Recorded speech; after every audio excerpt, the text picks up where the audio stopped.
तीन दामाद की सास पार्ट 1। कावेरी जी के पति का देहांत हुए काफ़ी वक्त हो गया था। कावेरी जी की 3 बेटियां थीं, ईशा, मोहिनी और सुहाना। तीनों ही काफ़ी होशियार और नौकरी करने वाली थी। लेकिन उन तीनों से कावेरी जी इतना प्यार करती थी कि उनकी शादी की उम्र होने पर भी उन्हें पराए घर भेजने का उनका मन ही नहीं हुआ। अरे तुम तीनों मेरे कलेजे का टुकड़ा हो। जब भी तुम्हारी शादी के बारे में सोचती हूँ ना, बड़ा डर लगता है। सही कहती हो मम्मी, हम भी आपसे बहुत प्यार करते हैं। हाँ, मम्मी पापा के जाने के बाद अब बिल्कुल अकेली हो गई हैं। और मम्मी, अगर हम तीनों शादी करके चले गए तो आपका ख्याल कौन रखेगा? लेकिन अपनी खुशी की वजह से मैं तुम तीनों को बिना शादी के भी तो नहीं देख सकती ना बेटा। समाज के हिसाब से देखे तो यह भी गलत होगा और मैं ऐसा कुछ नहीं चाहती। लेकिन तुम तीनों से दूर होने के बारे में सोचती हूँ तो अजीब सा लगता है। लेकिन मम्मी, हम आपको इस तरह अकेला छोड़कर नहीं जा सकते। एक काम करते हैं मम्मी, शादी के बाद ना आप मेरे साथ मेरे ससुराल में चलना और मेरे साथ ही रहना। अच्छा, और तेरी सास मुझे रहने देगी तेरे ससुराल में? अरे बेटा, वहाँ ऐसा नहीं होता। बेटी की माँ कभी अपनी बेटी के ससुराल जाकर नहीं रह सकती। एक काम करते हैं माँ, आप ईशा और सुहानी की शादी कर दीजिए और मैं हमेशा आपका बेटा बनकर आपके साथ ही रहूंगी। मुझे नहीं करनी शादी। अरे मेरी बेटियां मुझसे कितना प्यार करती है, मेरी वजह से अपनी पूरी जिंदगी दांव पर लगाने को तैयार है।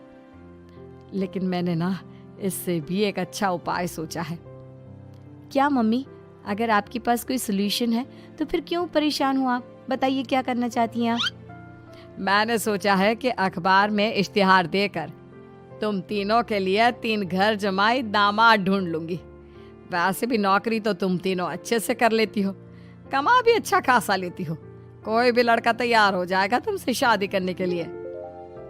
अरे मम्मी, ये हुई ना बात। इससे हमें आपसे दूर भी नहीं जाना पड़ेगा और आपको अकेला भी नहीं रहना पड़ेगा। हाँ मम्मी, ये बहुत अच्छा तरीका है। मैं तो कहती हूँ आज ही अखबार में ऐड निकलवा देते हैं। बिल्कुल, आज ऑफिस जाते वक्त मैं ये काम कर दूंगी। और कुछ ही दिनों के बाद कावेरी जी को 3 घर जमाई दामाद विवेक, सुमित और अविनाश मिल जाते हैं और वो उन तीनों लड़कों से अपनी तीनों बेटियों की शादी करवा देती है। शादी के कुछ दिन के बाद, अरे अब शादी हो गई, छुट्टियां खत्म, तुम तीनों जाकर नौकरी करो, कुछ काम करो। अरे मम्मी जी, कमाल करती हैं आप। अब घर जमाए इसलिए थोड़ी ना बनाए कि हम बाहर जाकर नौकरी करें। मम्मी जी, मेरा तो घर जमाई बनने का मकसद ही यही था कि कमाने वाली बीवी मिल जाए।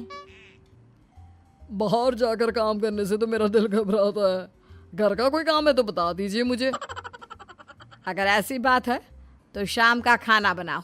मेरी बेटियां नौकरी से थकी हारी आती है, अब नौकरी नहीं कर सकते तो कोई बात नहीं, घर का काम करो तुम लोग। मैं तो घर का काम करने में बहुत खुश हूँ। बस ये बाहर धूप में निकलना, रास्ते में जाना, नौकरी करना, ये सब मुझसे नहीं होता। बिल्कुल ठीक कह रहा है सुमित। अरे गर्मी में, बारिश में, सर्दी में घर से निकल कर जाना और उधर बॉस की चिक चिक सुनना, इससे बढ़िया तो यह है कि मैं घर में झाड़ू पोछा कर लूँ। ठीक है, फिर तुम झाड़ू पोछा करना। अविनाश शाम का खाना बनाएगा और विवेक तुम सुबह का नाश्ता और खाना बनाओगे। मेरे तीनों दामाद घर संभालेंगे और बेटियां नौकरी करेंगी। अगले दिन सुबह के वक्त, मम्मी मुझे ऑफिस के लिए देर हो रही है, नाश्ता चाहिए। अरे उस विवेक से कहा तो था कि सुबह का नाश्ता उसे उठकर बनाना है। अभी जाकर देखती हूँ क्या कर रहा है विवेक। अभी तक सोया हुआ है क्या? सुबह के 10 बज गए हैं। सोने दीजिए ना मम्मी जी, क्या हमेशा हिटलर की तरह हाथ में डंडा लेकर खड़ी रहती हैं। मैंने कहा सीधे उठकर खड़े हो जाओ और जाकर नाश्ता बनाओ। लेकिन मम्मी जी, बिस्तर में से निकलते ही कोई नाश्ता कैसे बनाएगा? 2 मिनट, वॉशरूम जाकर आता हूँ। बिल्कुल नहीं, सीधे रसोई में पहुंचो, मेरी बेटी को ऑफिस जाने में देर हो रही है। कुछ देर के बाद, हे भगवान, दोपहर के 12 बजे हैं लेकिन घर इतना गंदा पड़ा है। सुमित से कहा था मैंने समय पर झाड़ू पोछा कर देना। सुमित, कहाँ हो तुम? क्या हुआ मम्मी जी? सुबह की चाय तो पीने दीजिए। आप भी हद करती हैं, चिल्लाती ही रहती है। ये सुबह की चाय है या दोपहर की चाय? अगर तुम 12 बजे उठकर सुबह की चाय पियोगे तो क्या शाम का खाना रात के 3 बजे खाओगे? मम्मी जी चिल्लाइए मत। बताइए बात क्या है? अरे 12 बज चुके हैं, अभी तक झाड़ू पोछा नहीं हुआ। घर में देखो कितनी गंदगी है। अच्छा, तो आप इसलिए परेशान हैं। वो क्या है ना मम्मी जी, आज मेरे हाथ में दर्द हो रहा है। रात को उल्टी करवट से सो गया था, हाथ हिलाया भी नहीं जा रहा। कौन से हाथ में दर्द है दामाद जी? इस सीधे हाथ में मम्मी जी, हाथ हिल भी नहीं रहा है। विवेक, सुन लिया तुमने? सुमित के हाथ में इतना दर्द है कि बेचारे का हाथ भी नहीं हिल रहा। आज तो ये खाना भी नहीं खा पाएगा। तो एक जन का खाना कम ही बनाना। ठीक है मम्मी जी। अरे नहीं मम्मी जी, मेरे कहने का मतलब वो नहीं था। मेरा मतलब है खाना तो खाऊंगा ना। अरे लेकिन कैसे? हाथ तो हिल भी नहीं रहा है। अरे मम्मी जी, आपको ना किसी जेल में जेलर होना चाहिए था। बेकार में हमारी सास बनकर जिंदगी खराब कर रही हैं। अरे लगाता हूँ पोछा। एक बेचारा घर जमाए और कर भी क्या सकता है। शाम को जब ईशा, सुहाना और मोहिनी ऑफिस से लौट कर आती हैं। मम्मी, शाम के खाने में क्या बना है? अब ये तो तेरे पति को ही मालूम होगा ना बेटा, उसने ही खाने की जिम्मेदारी ली थी। लगता है मम्मी आपने ये घर जमाए वाला तरीका अपनाकर मुसीबत मोल ले ली है। आपके तीनों घर जमाए कितने आलसी हैं। मेरे वाले को देखो, दोपहर के 12 बजे सुबह की चाय पीता है और काम क्या करना चाहता था? घर का झाड़ू पोछा। मम्मी बता रही थी कि आज उसने घर का झाड़ू पोछा शाम के 5 बजे किया था। अब क्या बताऊं बेटा, सुबह से हाथ दर्द का बहाना करके बैठ गया था। कहता है हाथ में बहुत दर्द हो रहा है, हिला भी नहीं जा रहा। सब बहाने मम्मी। ये तीनों घर जमाए मिलकर ना बस बैठकर खाना खाना चाहते हैं, काम धाम तो बिल्कुल नहीं करना चाहते। अरे लेकिन ऐसे काम नहीं चलेगा ना, मुझे इन तीनों को सबक सिखाना ही पड़ेगा। अरे तो मम्मी, आप हिटलर से कम है क्या? आपने जब हम तीनों को सबक सिखा कर इतना लायक बना दिया, तो इन तीनों नालायक दामाद को भी आप कुछ न कुछ तो बना ही देंगी। हाँ मम्मी, बस अपने अंदर के हिटलर को बाहर लाइए और अपनी तीनों दामादों को अच्छी तरह से सबक सिखाइए। रही बात आपकी बेटियों की, तो हम तीनों तो हमेशा से आपके साथ हैं। अरे लेकिन बेटा, इस काम के लिए तुम तीनों को मेहनत करनी पड़ेगी। कैसी मेहनत मम्मी? ऑफिस में तो वैसे ही बहुत मेहनत करते हैं हम तीनों। अरे प्रेग्नेंट हो जाओ, प्रेगनेंसी का बहाना बनाकर कह दो कि तुम तीनों ने नौकरी छोड़ दी है 2 साल के लिए, और जब घर में खाने के पैसे नहीं होंगे तो अपने आप काम पर जाएंगे ये तीनों। वाह मम्मी, क्या आइडिया दिया है। मैं तो कल ही जाकर कहने वाली हूँ कि मैं प्रेग्नेंट हो गई हूँ। फिर देखना कैसे मेरा पति अविनाश भाग भाग कर काम पर लग जाएगा।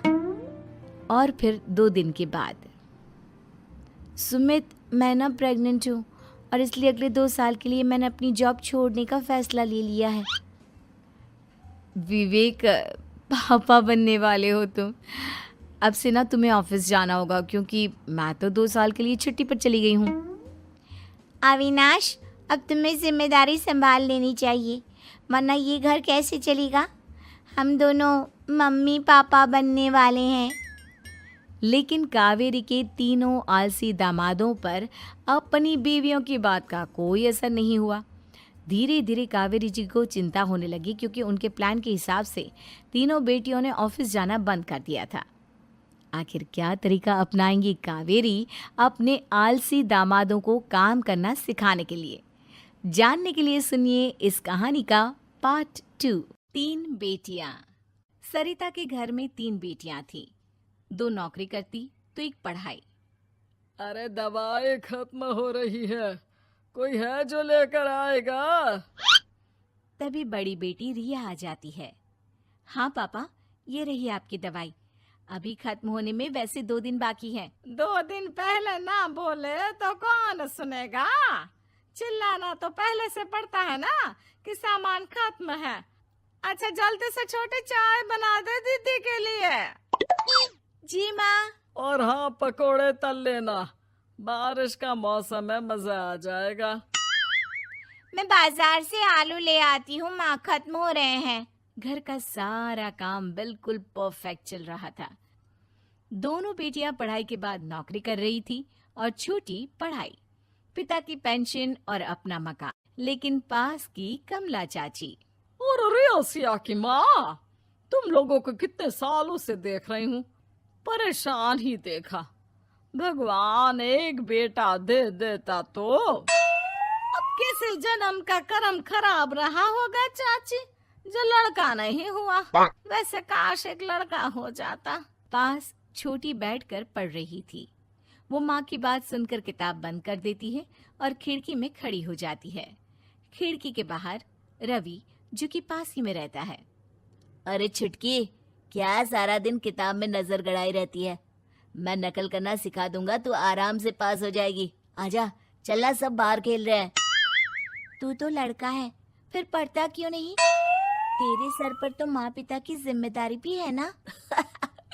कैसी बात कर रही है यार, जिम्मेदारी मेरी नहीं, पिता की है। पिता की क्या जिम्मेदारी, बता। देख, माता पिता लड़की की शादी के लिए पैसा जमा करते हैं, उसकी शादी कराते हैं, उसे पढ़ाते भी है ना? हाँ, वो तो सभी माता पिता करते हैं। क्या लड़की की शादी नहीं करते? उसकी भी तो करते हैं ना? हाँ करते हैं, लेकिन क्यों, कैसे? सुन, वो लड़के को पढ़ाते हैं इसलिए कि वो बुढ़ापे का सहारा बनेगा। शादी करते हैं कि उसकी बीवी आकर घर संभालेगी। लेकिन बेटियों के लिए कोई स्वार्थ होता है? नहीं ना। तभी तो पैदा होते ही मुंह बन जाता है। अब तू सोच, तू किसी के घर जाए और वो तुझे देखकर मुंह बना ले तो कैसा लगेगा? वो तो पागल होते हैं। बेटियां जीवन भर माँ बाप के लिए सोच ले, लेकिन फिर भी वो उसे अपना नहीं मानते। बेटे दिन रात निखट्टू बने रहे, लेकिन उम्मीद उन लोगों से फिर भी बहुत होती है ना? चल छोड़ना, तू ये बता कि किस जिम्मेदारी की बात कर रहा था तू पिता की? अरे यही कि अगर बेटे को बुढ़ापे का सहारा और रिटर्न के रूप में देख रहे हैं तो इन्वेस्ट भी तो अच्छा करना चाहिए ना। छुटकी समझ जाती है कि समाज की सोच क्या है और चाहे जो हो जाए उसे किताब बंद नहीं करनी। तभी वहाँ बड़ी बेटी आ जाती है। माँ, अरे ओ माँ, ये ले मिठाई खा ले। क्या हो गया? लड़का पसंद आ गया क्या कोई? भाई ऐसा हो तो मिठाई ना ही खिला, चली जाएगी तो घर कैसे चलेगा? अरे लड़की को क्या जीवन भर बिठाने का इरादा है? तू बता बेटी, किस चीज की मिठाई खिला रही है? क्या हो गया? अरे पापा, आपको पता है ना, जिस डॉक्टर के अंडर में मैं काम कर रही थी, उन लोगों ने मेरे काम को देखते हुए मेरी स्कॉलरशिप पास करवा दी है। अब अस्पताल में ही क्लास चला करेगी, आगे की पढ़ाई भी और पैसे की कमाई भी। ये तो अच्छी बात है। तू पढ़ जाएगी तो छोटे को भी अपनी राह लगा लेना। बाकी मछली तो वैसे ही ऑलराउंडर है। तीनों बेटियों के बाद भी उन लोगों के घर किसी चीज की कमी नहीं थी। पापा ये लीजिए कार की चाबी, मैंने आपके लिए कार ली है। अब आप कहीं भी जाएं तो अपनी कार से जाइएगा।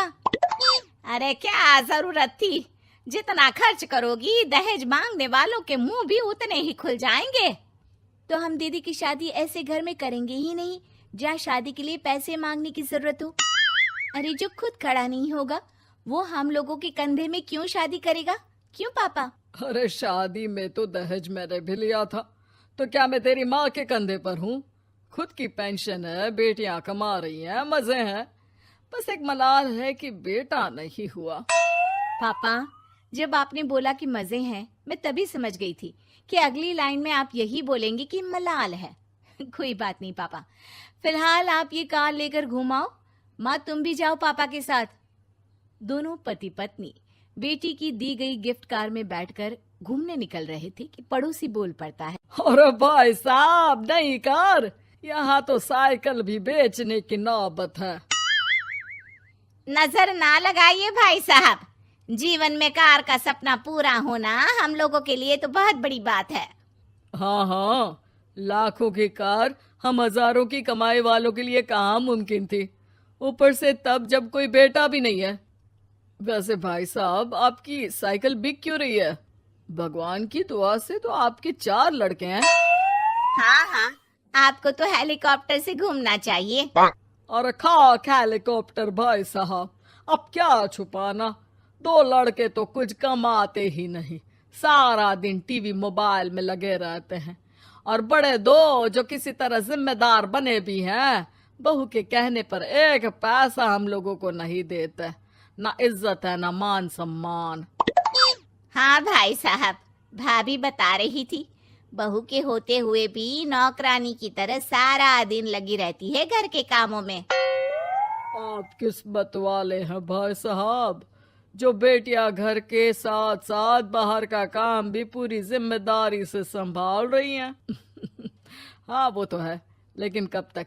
एक ना एक दिन तो ससुराल निकल जाएंगी, फिर तो वही हम दोनों और वही पेंशन। आप लोग भी कौन सा संजीवनी बूटी खा कर आए हैं। चलिए चलिए जाइए, नई कार का मजा लीजिए। अच्छा ऐसा करते हैं, मेरी बहन के घर चलते हैं, काफी वक्त हो गया है मिले। दोनों बहन के घर जाते हैं, जहां उसकी बहन और उसका पति बैठकर चाय पी रहे होते हैं।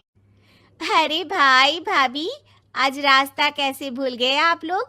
अरे हम तो फिर भी भूल गए, तुम तो कभी नहीं आते हमारे घर। अरे कोई आने का साधन भी नहीं है ना, अब बस से आना हम लोगों के बस की बात तो रही नहीं भाई। अरे दे दे, 2 कार थी आप लोगों की, कहाँ गई? भाभी वो तो जिसकी थी वो ले गया। मतलब? 2 बेटे हम दोनों से अलग हो गए हैं, अपनी कार ले गए। अब हम दोनों अकेले, खुद बनाना खुद खाना। भाई बहन के घर से मिलकर बेटी की गिफ्टेड कार में बैठकर निकल जाते हैं। काश हम लोगों को भी लड़का हो जाता।